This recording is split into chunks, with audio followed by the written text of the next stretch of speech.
The Chupacabra is known as this dog-like being that kills and sucks the blood out of livestock, such as goats, cows, and chicken. And I'm sure you probably know, but like, Chupacabra is Spanish for goat sucker. You can call my girl the Chupacabra, the way she be sucking on the goat. I need you to be aware that my entire intro was just to make that one joke. Straight up, can someone, please any of you, in the comments, just one of you, rate that joke from 1 out of 10? Gracias. Anyways, you want to know the story of the Chupacabra without googling all of it? Then watch or listen to the Mexican in this video.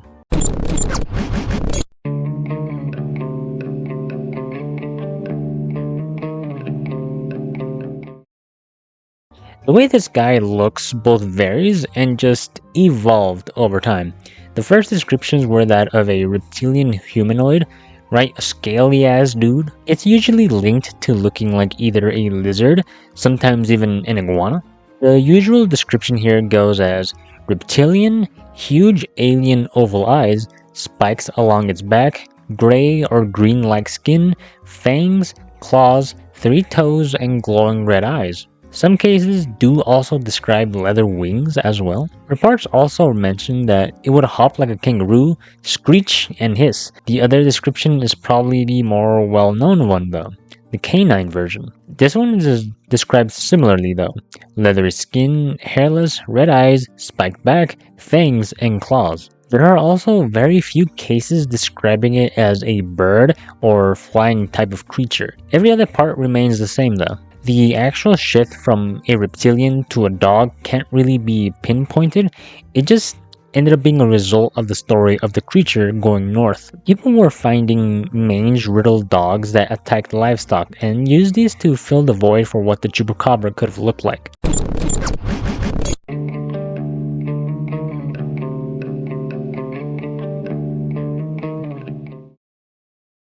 Hispanic ufologist and cryptozoologist Scott Corrales had researched reports of both the original reports of chupacabras and the creature that may have been the precursor to the chupacabra.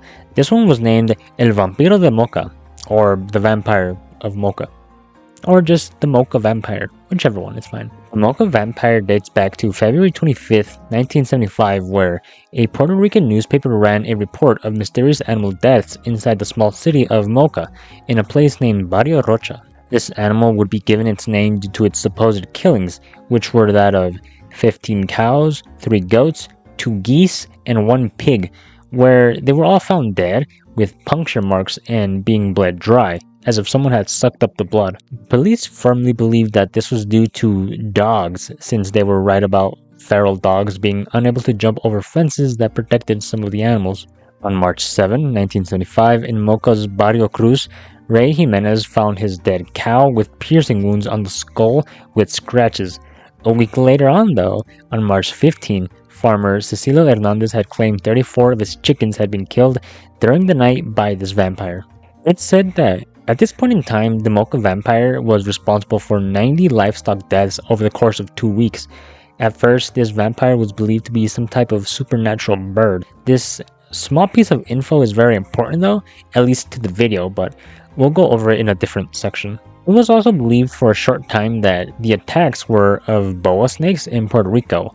Around the same time as the previous report, farmer Luis Torres had killed 2 boas which were ready to attack a cow, and the media reported this as a solution to the mutilation problem at the time. However, 3 days later, on March 18, Hector Vega of Moca's Barrio Pueblo reported 2 of his goats were found dead and drained of their blood. The puncture marks were present on the corpses, and the following night, 10 more goats would die, with 7 more being wounded. And lastly, 10 more went missing. This poor guy is losing all of his inventory, like straight up. Also, why you got 27 goats? By this point, the Senate Agriculture Commission got involved, and Senator Miguel Daines had requested Astol Toledo, the superintendent of the police, to redouble his efforts, as Senator Daines couldn't believe these attacks were caused by a normal animal. On March 23rd, a pig farmer named Felix Badillo found a 10-pound piglet dead in its pen with a hole in the side of its head and a missing ear. There was no sign of a struggle, and Badillo's watchdog hadn't even barked during the night, so this made Badillo more scared about what happened here? 2 days later, a man named Juan Muniz had claimed to have been attacked by a horrible creature covered in feathers. When he saw it, he threw stones at it, but that only angered the creature and it flew towards him, and authorities couldn't locate this strange creature, or bird as the report states. This report also continues the claim that the vampire was a bird. There was another theory though. The killer snake theory has been put to rest slightly though, when Dr. Juan Rivero, a herpetologist, had stated that Puerto Rican boa snakes would just be incapable of the damage that were being caused to the dead animals. They were not poisonous and their mouths weren't adapted to sucking blood. It was just impossible for it to kill a goat, much less a cow. Once April came around, the vampire killings had started to make their way across the nation. The police had begun to look for a potential human suspect for the killings, and the media even tried to rationalize these killings when weird bats were found near Moca. Both of these didn't work though, as no human suspect could be found, and bats don't attack animals, they live on fruit. On April 2nd and the 5th, a farmer named Isauro Menjar had 2 encounters with the creature. The first one resulted in 8 dead goats and a dozen dead rabbits. Then, on April 5th, Menjar and a few others heard a deafening sound and saw a shadowy figure running through the trees. 4 more goats were found dead, and Menjar stated, "Whatever killed my goats was definitely not human." Bro was also breeding rabbits. That was seen as valuable too. Like, I see this being as, just really fucking annoying and just comical more than scary. Finally, on May 13, Jose Santos had reported an encounter with a creature that had a round head, hairy tail, and large eyes that made similar growls to a small dog and was believed not to be native to the island.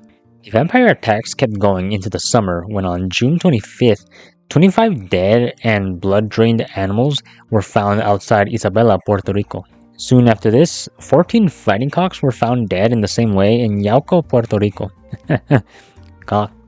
However, that would seem to be the final attack, as in August of 1975, the attacks had stopped and the Mocha vampire seemed to be gone. There's one small claim though that this vampire situation was solved, as it turned out to be illegally introduced alligators. But there's no real explanation for how this person got to this conclusion. It's just worth a mention. This, however, would be the case until 1995 when the Chupacabra would be reported. It's believed that the Mocha vampire was a precursor to the Chupacabra, much like the Birdman sightings predated the Mothman sightings. I know I just stated that before, but it's just another example I can give.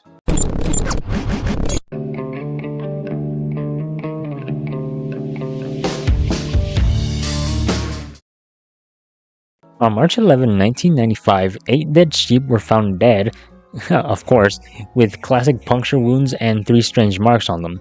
This would become the start of the Chupacabra attacks during 1995. Later in August of that year, in Canavanas, Puerto Rico, Madeline Tolentino reported seeing the creature that was blamed for the deaths of 150 animals. 30 other citizens had also claimed to have seen the Chupacabra in Canavanas, claiming it was swooping down from the skies and jumping over treetops.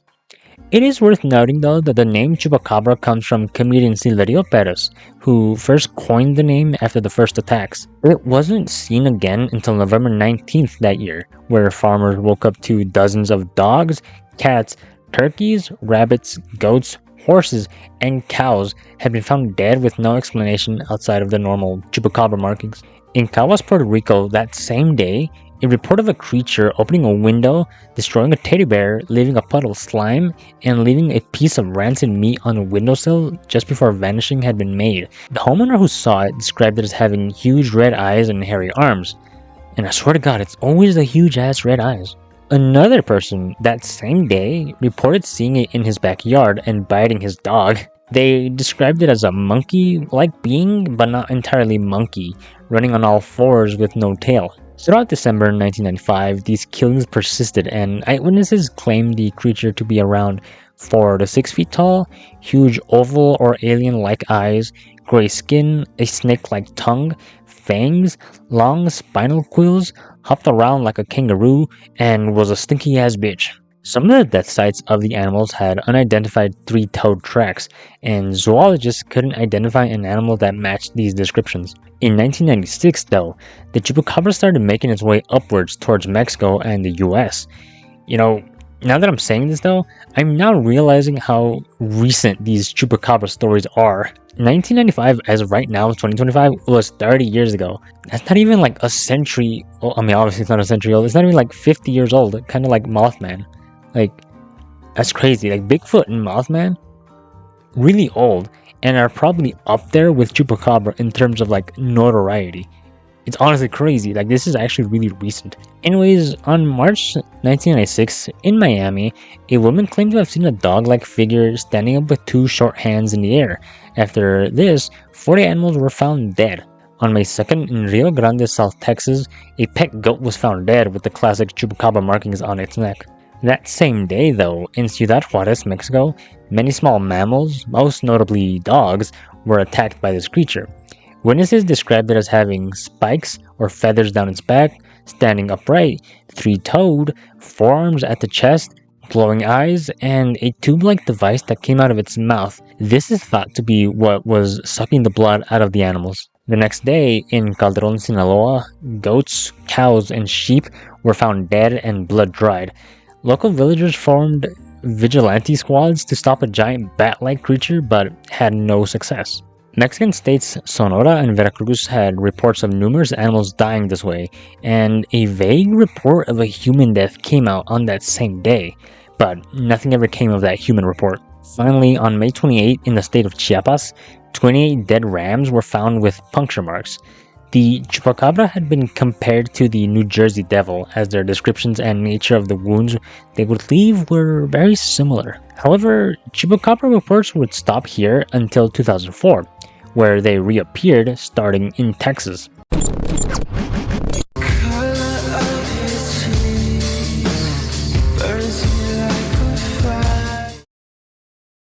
This may or may not be a good point for the chupacabra shift into being a more dog-like creature.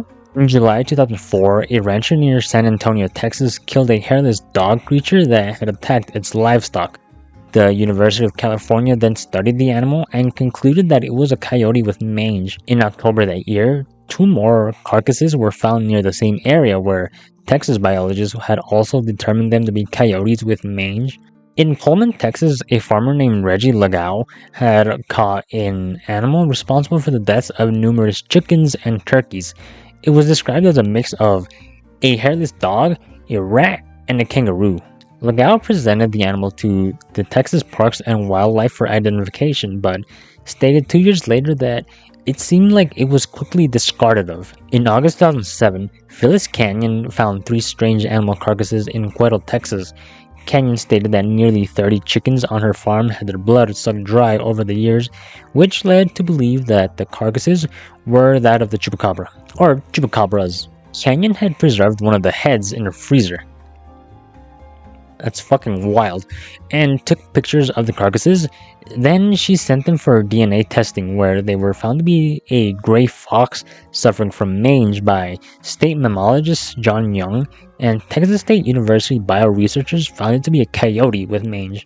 In August 2008, Dewitt County Deputy Brandon Rydell had captured footage of a strange canine-like animal on his police car dashcam. This animal was described as being the size of a coyote, being hairless, and a visibly long snout with short front legs and long back legs. Sheriff Joey Savesky believed it to be the same species of coyote as the Puerto, Texas creatures. Fact or Faked actually had tried to recreate this video, but nothing they did matched the original video. Right, Fact or Faked being that TV show on Sci-Fi.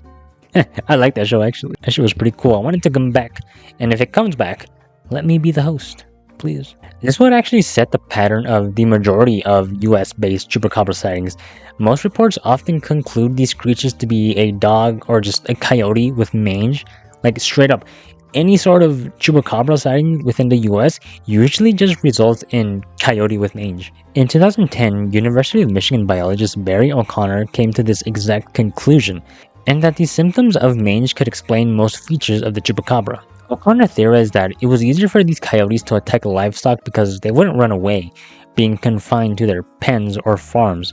Dogs or coyotes also didn't eat their victims all the time, since inexperience, injury, or just difficulty consuming prey could come into play.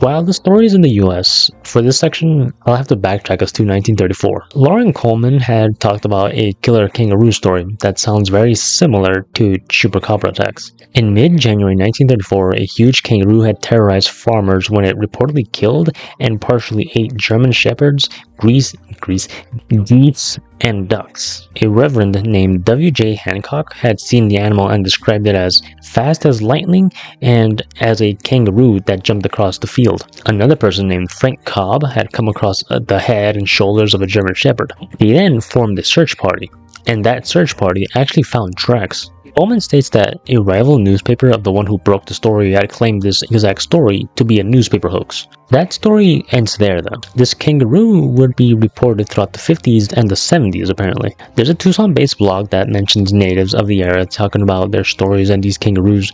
There's a claim about a photo of a killer kangaroo taken in Nebraska, although no photo could really come up. John Green, a member of MUFON, claims that the chupacabra is an evolutionary descendant of a bat.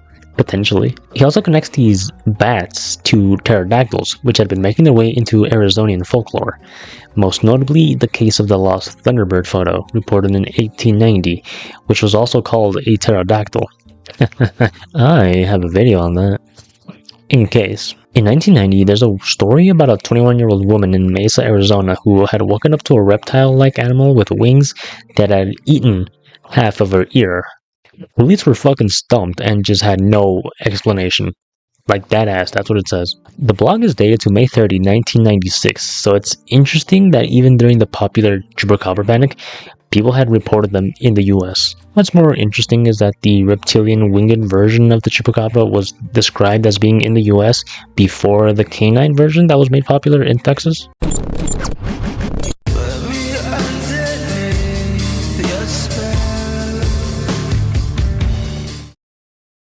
Over time, there have been a few claims that the Chupacabra's origin can be traced back to ancient mythologies found in Central America and Mexico. Nigel Richardson made claims that the Chupacabra's origins can probably trace back to ancient bats. These specific bats are actually old mythological creatures that are named the Chon, which was a flying head with fur and wings for ears that was spoke of in Chile and Argentina, and Comastos, the Mayan bat god. Comastos was described as a bat with a human-like face, and other reports say that this was a creature that would be about the size of a small dog, and that it could walk on its hind legs. There's another connection that was made.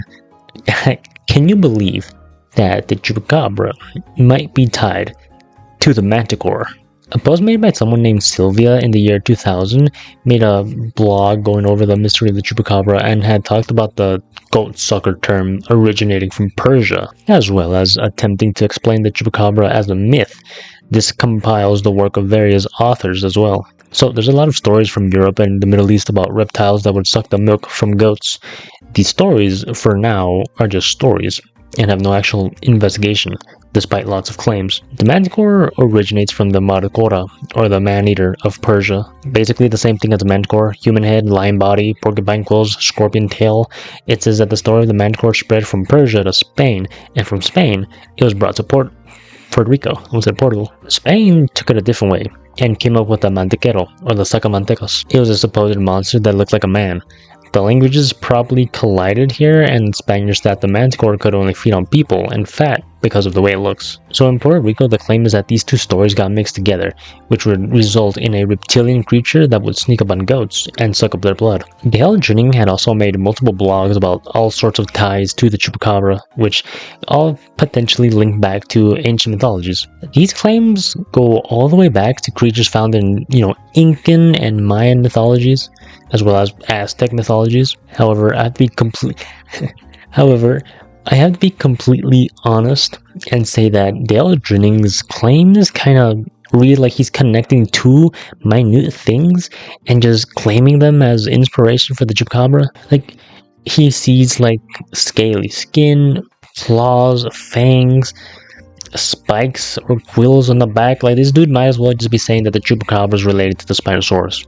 Truth be told, I don't really think it's worth going through. I'll link it if you want to read it and tell me I'm wrong. Go for it.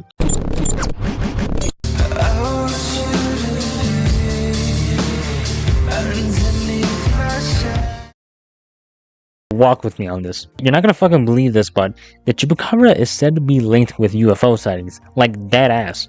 Other suggestions are that it's an alien, or an alien experiment, since Puerto Rico has been used to test many US experiments, such as female contraceptives that led to the birth of many deformed children, and Agent Orange testing, and the El Verde Forest gamma radiation testing as well. The most important thing we are going to go over right here, though, are the UFO sightings. First one being from Luis Torres, who killed the two boa snakes. Torres, along with his son and daughter-in-law, claimed to have seen lights that resembled lights on a police cruiser spinning in the night sky. Torres and his family estimated that these lights went over the fields where dead animals were found eventually. During May 1975, these UFO sightings increased at the same time as the animal mutilations would increase. In Fajardo, Puerto Rico, 3 objects flew over the skies and 2 of them looked like stars. Among the witnesses were 2 people, one astronomer and one with a PhD in psychology, both who were absolutely positive these objects were not human-made. On May 17, 1975, multiple UFO sightings took place on the same day. The first was at 9:30 p.m. where 3 women saw a large yellow ball of light make crazy moves in the sky in Park Grandes, Rio Piedras. In San Juan, 3 witnesses saw a house-sized luminous craft spinning in the night skies over Fort San Cristobal, a historic landmark. In Condado Lagoon, a couple saw a red light fly in front of their apartment building. They claimed it turned off its light as it flew by, and it blended in with the night sky.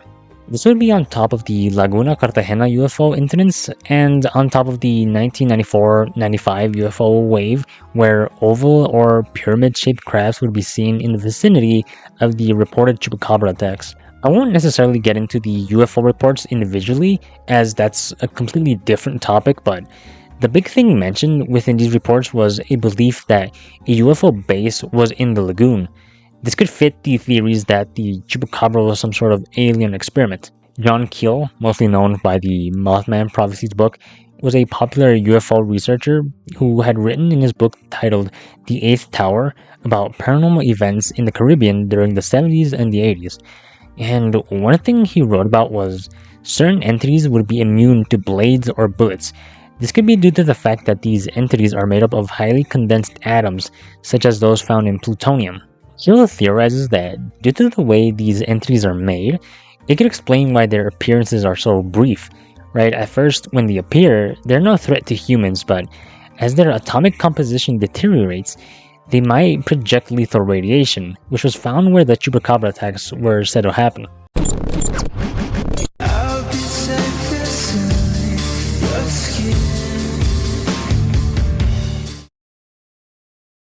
So, when it comes to proving or disproving the Chupacabra myth, there's one major investigation that took place.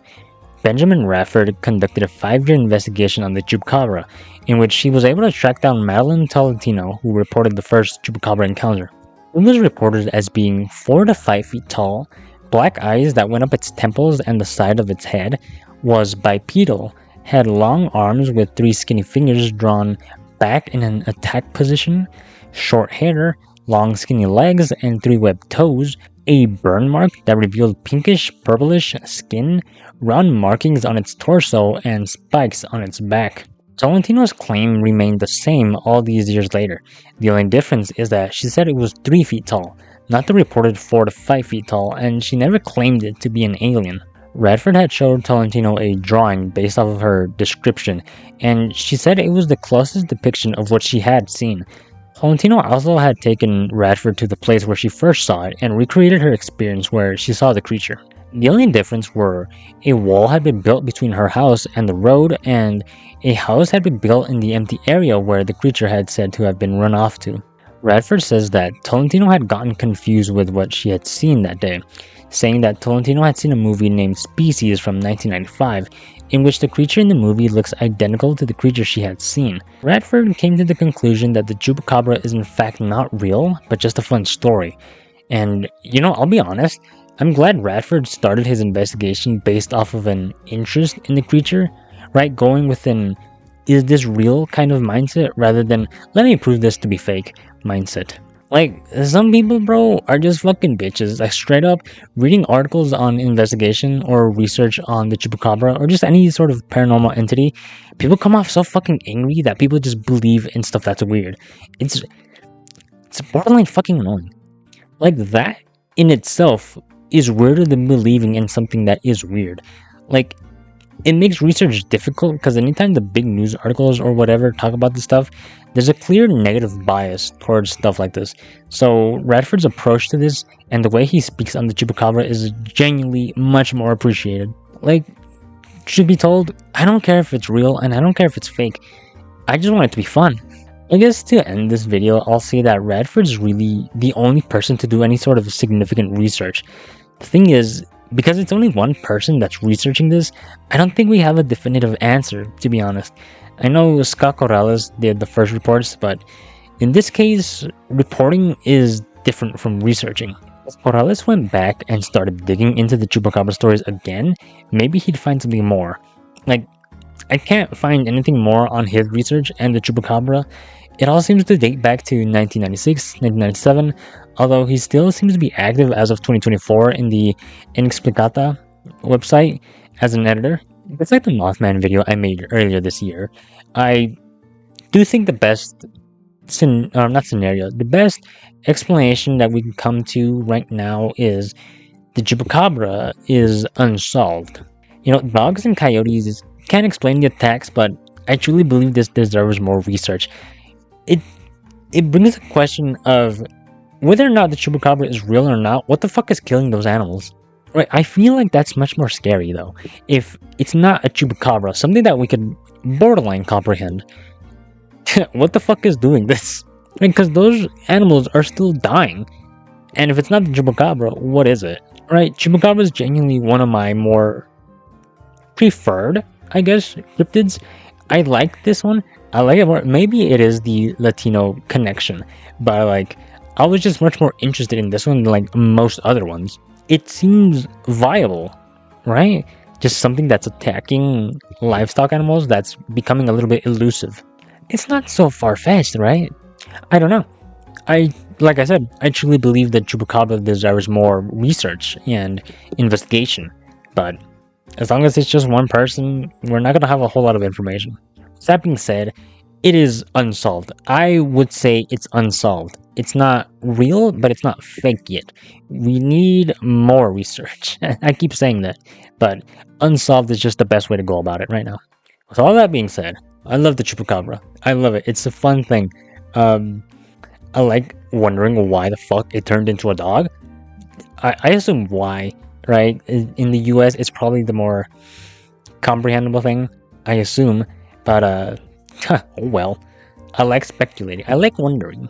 I have a lot of thoughts in my head, and almost none of them finish. So, Chupacabra being in there is just normal to me. Anyways, I'm done rambling or speaking. Bye.